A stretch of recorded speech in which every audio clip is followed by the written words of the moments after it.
Before we begin, thank you very much to Daniel L. for joining the Patreon campaign over at patreon.com/TJOmega. Thank you so much for the support you guys show over there. Helps keep the channel going. It's really why I'm able to do this every day, and I thank every one of you for it. I keep saying I'm going to do more, and I intend to. There's just a lot going on, so please have patience. You've had plenty already. I'll get it to you as soon as I can. But yes, I want to do way more with Patreon in the coming months. So, Windblade. Have not heard a lot of this character lately, so I decided let's do a video and figure out exactly why. So, we're going to go back to the roots of the character and go back to the very beginning, because Windblade has an incredibly important place in Transformers history, as well as a very important place with the fans, because this is the origin of the fan vote from Hasbro. The first time we, as Transformer fans, have really gotten to have any say in the direction of a brand new Transformer toy and character. Huge deal for the fandom to not only have that ability, but also just the acknowledgement from Hasbro, because that's something that's really hard to get and come by. You know, it's once in a blue moon a company will actually recognize its audience and not only give them credit, but also give them a say in what's going on. Now, I've got a whole other rant for another day about what happened to the fan votes, because those have gone so far downhill. But the one for Windblade was absolutely wonderful. So, there were 2 ballots. There were 2 rounds of voting for the creation of Windblade. Done in 2013 to decide just about every aspect of the character. So, for starters, we got to decide the faction. We picked Autobot over Decepticon. Though I kind of wish there was some weird ones thrown in there. Maximal, Viacon, you know. We got to pick the alt mode, of course, which we picked a jet. We could have had a car, a truck, a tank, a spaceship, a Terran beast, an avian beast, a helicopter, a motorcycle, or a construction vehicle. Imagine all of this being revolved around all of this media and fiction being revolved around a cement mixer. Just imagine. It could have happened. We got to choose her sword as her signature weapon outside of a blaster cannon, flamethrower, mace, spear, Morning Star, Cybertronian taser. Not even sure how that works. It's a taser. Nunchucks, interesting choice. Crossbow or long-range blaster. Not sure why there's a difference between a blaster cannon and a long-range blaster. I guess because sniper rifle isn't really the nicest terminology to use. We got to choose the color scheme, and we picked red and black over green and gold, which was my vote, by the way, because I love green and gold color schemes. Blue and silver, which would have been really pretty. Those colors work well. Orange and white, which I'm kind of happy. That's very creamsicle in color. I'm not sure I want to see that. RID Geoxys, I think, was enough. And purple and bronze, which is not the nicest of color schemes when I imagine it. Because normally you put purple with gold, because that's the regal color scheme. Bronze is a little bit too dark. That might have been good if we picked a Decepticon, but we did not. And we got to pick the personality, which was Valiant, with the other options being Sneaky, Hotshot, Secretive, Wild Man. Hello, did you see what we picked for gender? And Grumpy, because that's what we wanted in a brand new Transformer. Another Cup who's just grumbling the whole time. But that vote went pretty well, so we got another vote just a little bit after, where we got to choose the name. And this is where I feel like Hasbro clearly rigged this one, because we picked the name Windblade. What were the other names? Wraith, not very Autobot. Eclipse, which is kind of cool. I like that. Charon, no. Centauratron, which it's a messy name, but they eventually did reuse that name. And Cashtron. I'm not making this up. That was one of their names. So it was 2 okay names. It was like, okay, so we had 1, 2, 3, 4, 5. Okay, so we had 2 okay names. One, that's a kind of name. And then 2 crap names. And so Windblade was really the only cool name to pick from. It's literally the only cool name we had. We got to pick the gender, which I think was the biggest thing, and probably surprised Hasbro a little bit when we picked a girl, because at that point they had marketed almost no female Transformers. This was 2013.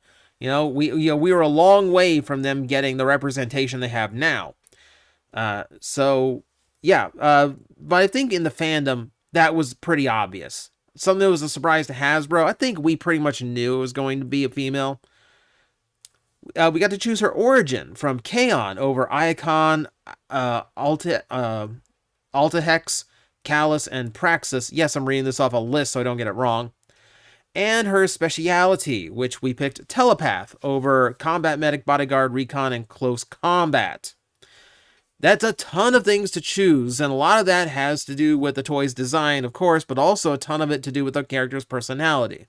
Now, as the character was developed, a lot of that was retained, and then a lot of it was just thrown out. Like the idea that she came from Kaon, that was completely done away with. She came, we put her in a completely new planet in the lot I meant to switch to this slide a lot sooner so you can see where the voting was. But a lot of the aspects were tweaked, instead of being like a strict up telepath where she could read people's minds and all that, she's a city speaker where she is personally, mentally connected to Metroplex. To create a completely new concept in Transformers is like an emissary to kind of represent those titans who are so gigantic they can't really interact with a standard Transformer, which I actually kind of like. What we had no clue about, however, was the fact that she'd have a very Japanese motif to her, which, it's not a bad choice. I don't think it's one of those things where I think like everyone went, huh, I didn't expect that. Well, entirely up to the design team.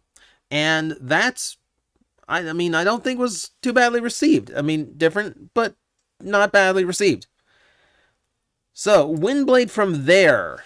So, no surprise she debuts in the comic book first, because of course that's where she has the first opportunity to appear. It's the easiest place to slot her in. And she's kind of the first wave of this whole overarching thing that would basically take up a massive part of all of the Transformer lore in the IDW 1.0 comic books. The introductions of planets like Caminus and all the other planets that were colonized by ancient Transformers. And that created so many new stories and created so many new aspects. All of a sudden, we had lots of worlds. All of a sudden, we had reasons for certain characters to kind of align, because they're all kind of from the same place. The Beast characters are largely from their own planet, which kind of explains why they're all animalistic. And Windblade was a character that we not only voted on, but they decided to usher all of that in with. From there, Windblade keeps going. So, she debuts in 2014, a quick year after her toy was decided on, by the way. It's a very fast development cycle, until she gets into RID 2015's cartoon as a recurring character. And I think that's a pretty good way of working her in bit by bit into the fiction and the toy lines themselves to actually like put her in without like going overboard with it. Yeah, they kind of went overboard. So her role in Cyberverse was fine, all right? We put her in the toy aisles. We give kids some exposure to her, a good way of introducing a brand new character to the younger audience as well. And what do we do with her from there? Okay, so between the years of her debut, so 2014 to 2018, about 5 years, she has over a dozen toys released, which is a fair bit compared to most characters in that time frame that were lucky to just get one or two. When you get that many, your real only competition are the likes of Optimus, Bumblebee, Megatron, and Starscream, your big four of the franchise. So they were pushing really hard to make Windblade this big marketable thing.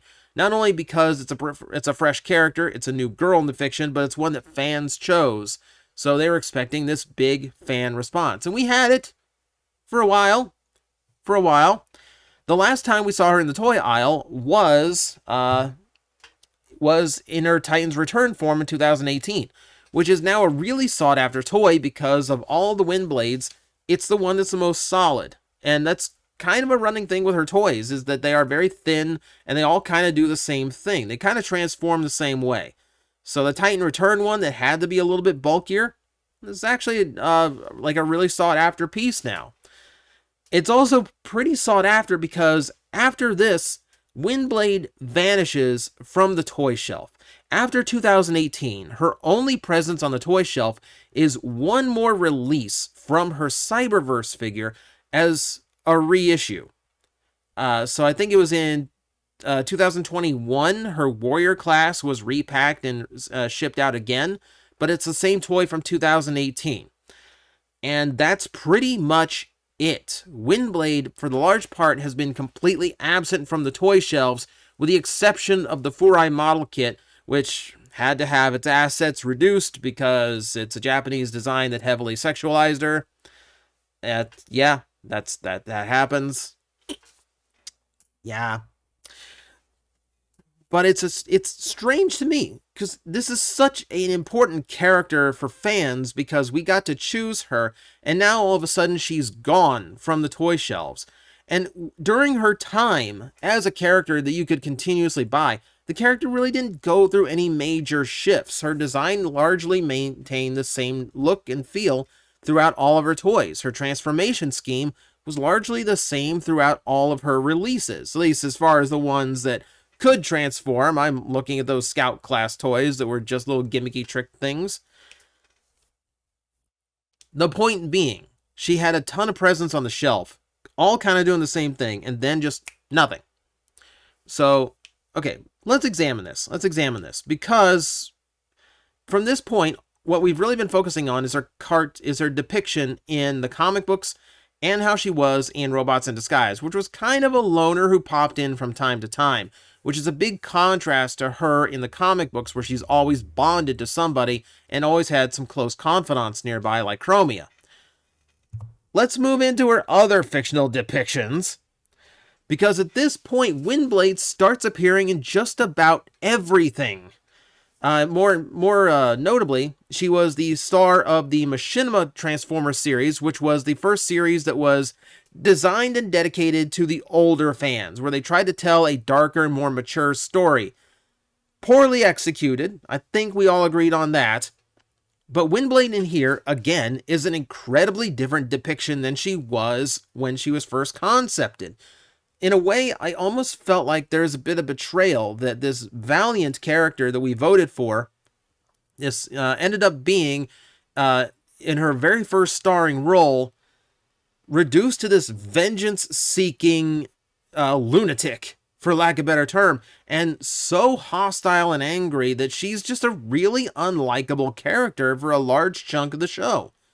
It's really to the character's detriment, and I'm not sure why they went in that direction with her.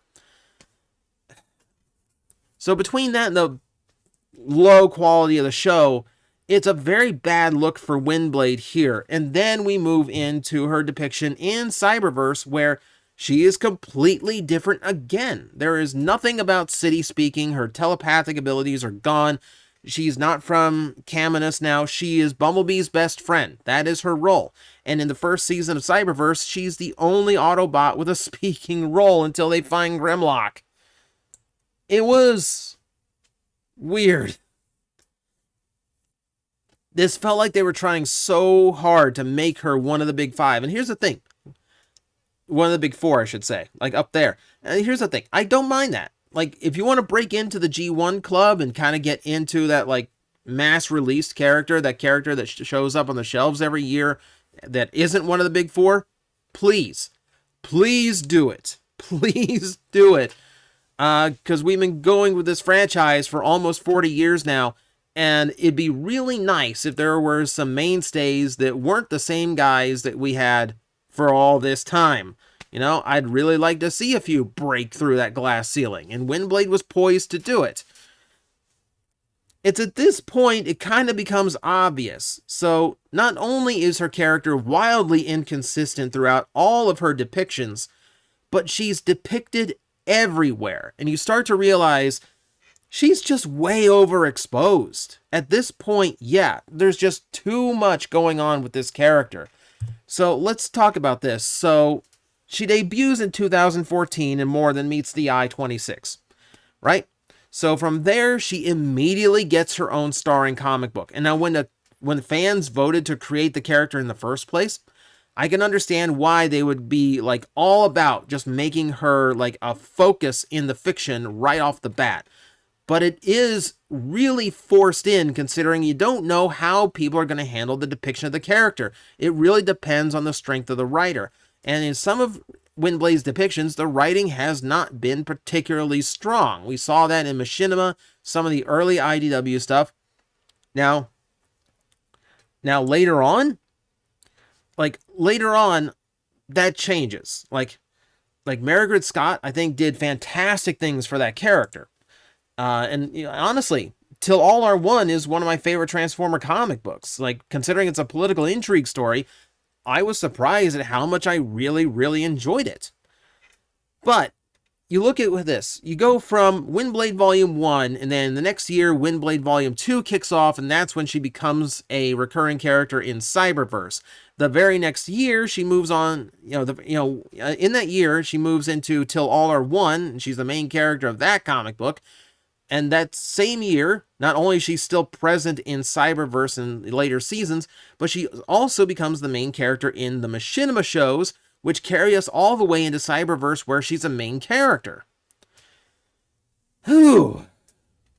Now in Cyberverse, you could almost see the decline of the character, because all of a sudden she stopped seeing release. Considering she's a main character in the first season, where did she go in the toy aisle? She never got a deluxe class toy from that show. She got 2 figures total, considering she was the character of the show for the first season of it. 2 toys, 2.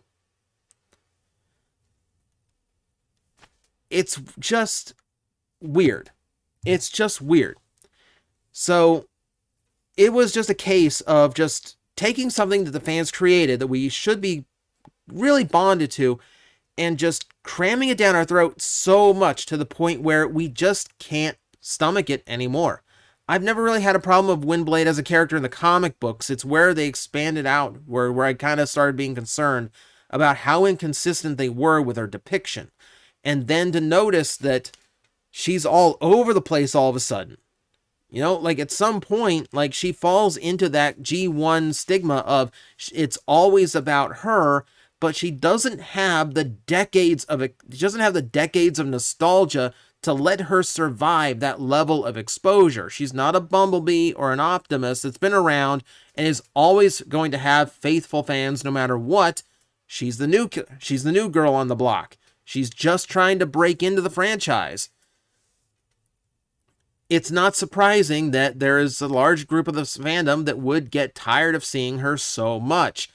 And now we've gotten to this point where even now during Legacy, when we're supposed to be honoring the entire history of Transformers for the next trilogy, we've got no word of a brand new Windblade. Even knowing toys that are going to come out well over a year from now, her name is not popped up in any way, shape, or form. Meanwhile, her old toys continue to grow in value, because now she is starting to develop a little bit of that nostalgia. If this is a strategy by Hasbro to make us miss the character, then bravo.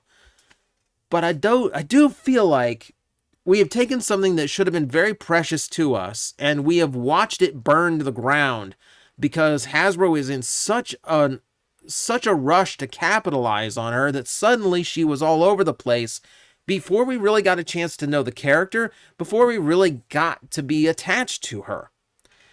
And that is where we are with Windblade now. From the character we voted for, to all over the place, to basically a non-factor in the franchise.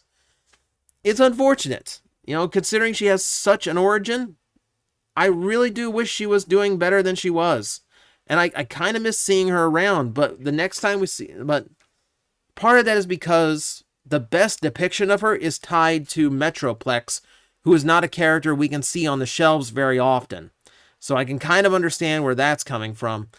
But it doesn't mean you have to. It just means you have to change your depiction. Again. And this is where we start falling into this problem one more time. Hopefully they figure it out, because I do miss seeing her around. And judging by the price of some of her old figures, yeah, there's plenty of people that miss seeing Windblade. So fingers crossed that the City Speaker returns someday and not get overexposed like she did this time. So that's all I got for you. Thank you. Let me know what you think about Windblade down in the comments below. Be honest here. If you don't like the character, that's fine. If you do, that's fine too. Just don't be hostile about it. Don't be angry about it. You know, just try to keep it impartial. Try to keep it balanced here. Because I really am curious what other people think, if this is just me being off base or not. But it really does feel like... that the fandom as a whole just kind of got sick of seeing her all over the place. That's my take on it. Let me know what you thought. Let me know what you think of Windblade and where she should go from here. Until next time. Guys, I am facing the most powerful enemy any YouTuber can face, the algorithm, and I need your help to defeat him. Hit the like button, hit the subscribe button, hit the notification bell, and leave a comment. Every time you do, we attack that algorithm and we drive it back until it can no longer defeat this channel. Thank you very much.